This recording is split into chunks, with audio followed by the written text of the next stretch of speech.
అనంత కరుణామయుడు అపార కృపాశీలుడు అయిన అల్లాహ్ పేరుతో ప్రారంభిస్తున్నాను. అల్హమ్దులిల్లా.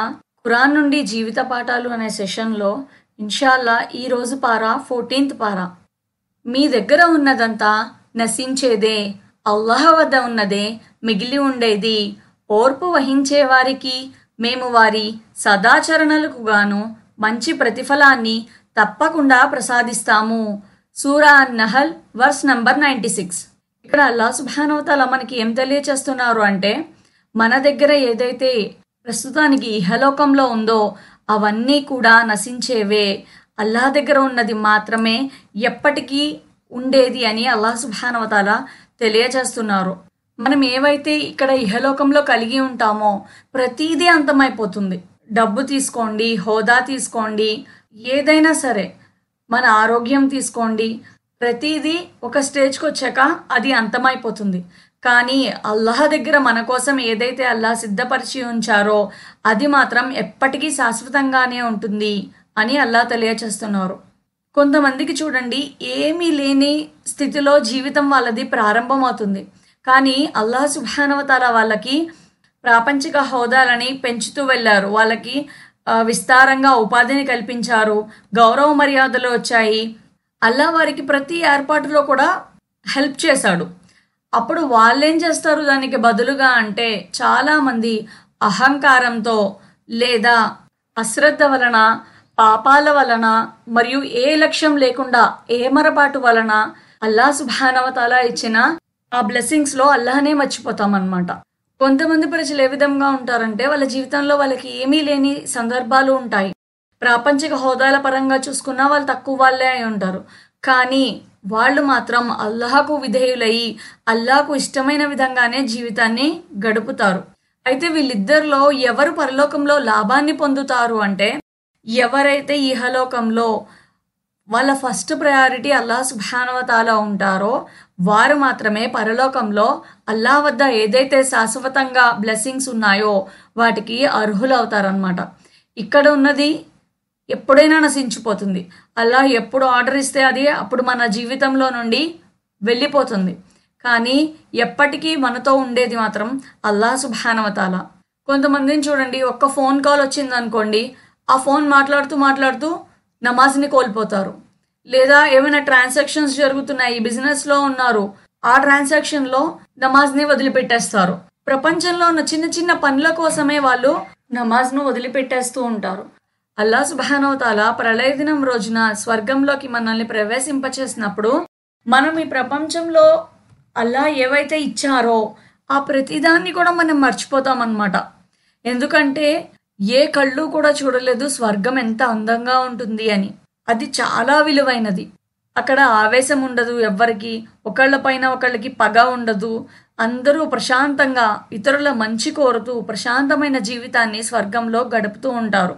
దీని నుంచి మనం ఏం నేర్చుకోవాలి అంటే, అల్లాహ్ సుబ్హానహు వ తఆలా ఏవైతే మనకు ఆశీర్వాదాలను ఇచ్చారో, ఏవైతే బహుమతులను మనం జీవితంలో ప్రతి క్షణం యూటిలైజ్ చేసుకుంటున్నామో అవి మన జీవితంలోకి వచ్చిన తర్వాత కూడా మనం అల్లాహకు విధేయులై ఉండాలి.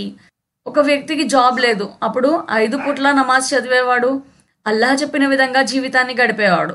కానీ ఒకసారి జాబ్ వచ్చింది, అంతే, నమాజులు కూడా మానేశాడు. ఎందుకు అంటే, ఇప్పుడు నేను బిజీ అయిపోయాను కదండి, నా దగ్గర టైం లేదు అని.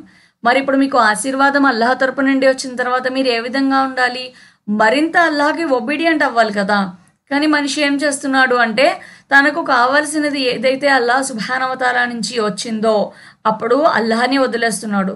ఎప్పుడూ గుర్తుంచుకోండి, అల్లాహ్ మాత్రమే శాశ్వతం, ఇవన్నీ కూడా శాశ్వతమైనవి కాదు.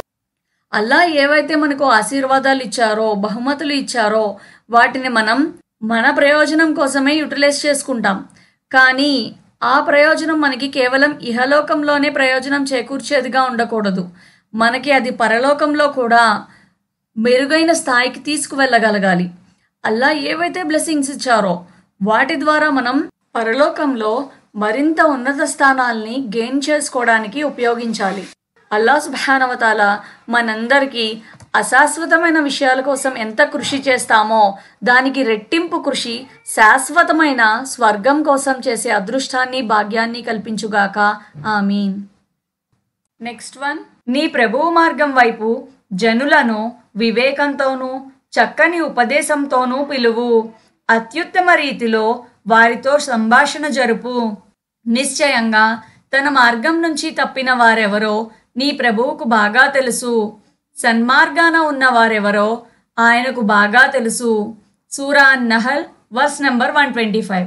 ఇక్కడ అల్లాహ్ సుబ్హానహు వ తఆలా మనకి ఏం తెలియచేస్తున్నారు అంటే, ఎవరినైనా అల్లాహ్ వైపునకు మనం పిలవాలి అని అనుకుంటే వాళ్ళని ఆహ్వానించే మార్గం మంచి ప్రసంగంతో ఉండాలి, మరియు మనం ఆ పనిని వివేకంతో చేయాలి.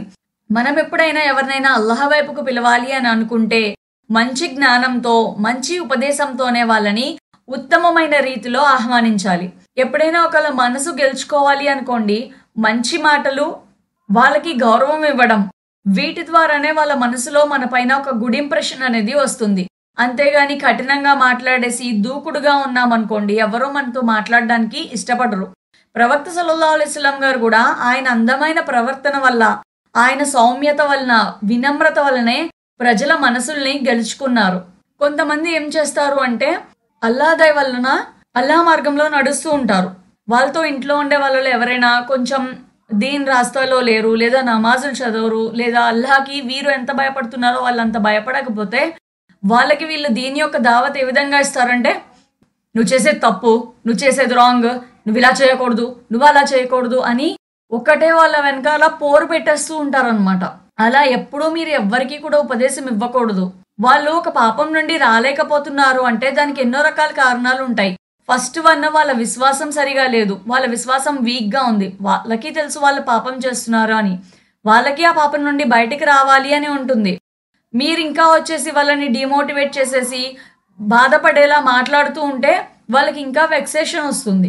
అలా కాకుండా మీరు అల్లాహ్ యొక్క గొప్పతనాన్ని వాళ్ళ మనసులో పెంపొందించారు అంటే, అల్లాహకు ఎవరైతే నిజంగా విధేయులై ఉంటారో, అల్లాహ్ పట్ల ప్రేమను కలిగి ఉంటారో, అల్లాహ్ పట్ల ఏదైతే భయాన్ని కలిగి ఉండాలో ఒక విశ్వాసి, ఆ భయం వాళ్ళ మనసులో జనించింది అంటే వాళ్ళు ఆటోమేటిక్గా మారిపోతారు. కానీ దావత్ పనిలో ఎవరినైనా అల్లాహ్ మార్గంలో పిలిచేటప్పుడు మనం చేసే తప్పు ఏంటి అంటే వాళ్ళతో చాలా ఇర్రెస్పాన్సిబుల్గా మాట్లాడతాము, రెక్లెస్గా మాట్లాడతాము, వాళ్ళ హృదయాలను అసలు చాలా బాధపడతాం అనమాట. లేకపోతే ఒకటే స్టేట్మెంట్ ఇచ్చేస్తారు, నువ్వు నరకానికి పోతావు. అల్లా మీకు ఏమైనా చెప్పారా వాళ్ళు నరకానికి వెళ్తారని? కాదు కదా. ఎవ్వరి గురించి కూడా వీరు నరకానికి వెళ్ళిపోతారు, నువ్వు నరకవాసివి అని ఎవ్వరిని కూడా మనం అనకూడదు. ఇక్కడ మనకి అల్లాహ్ సుబ్హానహు వ తఆలా అదే తెలియచేస్తున్నారు. అల్లాహ్ మార్గం వైపుకు పిలవాలి అంటే మంచి ఉపదేశంతో పిలవండి, వినమ్రతతో పిలవండి, వివేకంతో పిలవండి, అంతేగాని వాళ్ళతో వాదులాడకండి, గొడవలు పడకండి అని అల్లాహ్ చెప్పారు. మరియు ఇక్కడ అల్లాహ్ సుబ్హానహు వ తఆలా ఏం చెప్పారు? నిశ్చయంగా అల్లాహ్ మార్గం నుంచి తప్పిన వారెవరో అల్లాహకు బాగా తెలుసు, సన్మార్గంలో ఉన్నవారెవరో కూడా ఆయనకు బాగా తెలుసు. కాబట్టి మన పని ఏమిటి అంటే కేవలం వివేకంతో, మంచి హితబోధతో, మృదుత్వంతో అల్లాహ్ వైపుకు పిలవడం మాత్రమే. కానీ వాళ్ళు సన్మార్గ భాగ్యం పొందుతారా లేదా అన్నది అల్లాహ్ చేతిలో ఉంటుంది. ఎవరు సన్మార్గానికి వస్తారు, ఎవరు శైతాన్ అడుగుజాడల్లో నడుస్తారు అన్నది అల్లాహకు మాత్రమే తెలుసు. మన పని ఏంటి? అల్లాహ్ యొక్క మాటలను ఆ వ్యక్తి వరకు చేర్చడం, వాళ్ళ మనసు మారడం, వాళ్ళు తౌబా చేసుకోవడం, వాళ్ళు అల్లాహ్ మార్గంలో నడవడం అనేది వాళ్ళ అదృష్టం పైన, అల్లాహ్ యొక్క ఆజ్ఞ పైన ఉంటాయి.